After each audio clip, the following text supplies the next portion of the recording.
What's good, YouTube? It's your boy, Blue Blood Sports TV, and I'm back at y'all with another one. So, it has been made official. The former WBO lightweight world champion, superstar boxer, Keyshawn the Businessman Davis, 13 wins, no loss, no draw, 9 wins by way of knockout. He is going to 140. After he made the claims that he was going to 147 in his next fight and called out Devin Haney, Keyshawn the Businessman Davis will be fighting January 31st as the co-main event to Shakur Stevenson versus Teofimo Lopez in New York City at Madison Square Garden. And he will be replacing the IBF Junior Welterweight World Champion star boxer Richardson Africa Hitchins, who ironically enough, he went back and forth with to discuss the future showdown with one another. It's boxing. This is why I say everything in boxing is subject to change. And you have people that try to mock me saying this when it's absolutely true. You know, like the Lincoln lawyer. Nonetheless, I tell you guys everything in boxing is subject to change for a reason. Because it is. And with that said, Keyshawn Davis and Richardson Hitchins was going back and forth at the press conference for Shakur and Teo, and they was talking about scheduling a fight.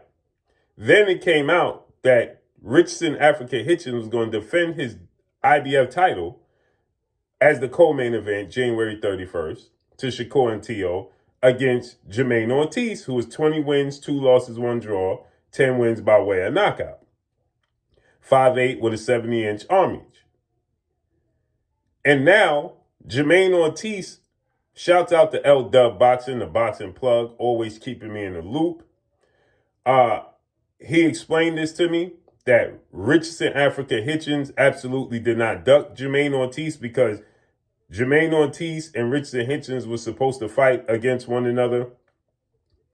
But Jermaine Ortiz's manager, Richardson Hitchins, signed his portion of the contract, started training camp. Richardson Hitchins was ready to defend his title. 20 wins, no loss, no draw, 8 wins by way of knockout.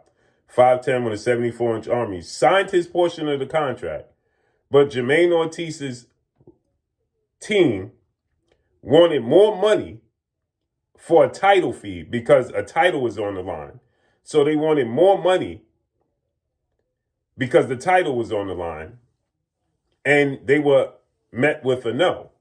So they pulled out to fight for less money against arguably a more dangerous opponent in Keyshawn Davis. This is why I tell you guys, when you have silly people, not so smart people, when I tell you guys that everything in boxing is subject to change very quickly, and then you had the Lincoln lawyer, and you have the other dude, y'all know what I'm talking about, right? Trying to mock me when I say everything in boxing is subject to change. But look how this just changed in a matter of a week. Everything in boxing is subject to change. So Jermaine Ortiz pulls out of the Richardson Hitchins fight. They take Richardson Hitchins, the champion, off the card. Take this into consideration. They take the champion off the card, replace him with a guy making his debut, a non-champion who never had a title defense, in Keyshawn Davis. They take him making his debut at 140, put him on the card. He's arguably more dangerous. He's a knockout artist.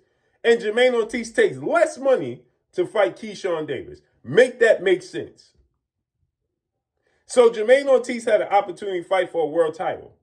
But his team was being too greedy. They wanted a title fee and more money. So they pull him. They don't take him off. They take Richardson Hitchins off, the champion, instead of putting Richardson Hitchins versus Keyshawn Davis, leave the champion on and bolster the card. They leave the challenger on and replace the challenger with another challenger who's making his debut in the weight class. Make that make sense. Boxing cannot get out its own way. It's a circus. It's the Wild Wild West. And that's all I got for y'all.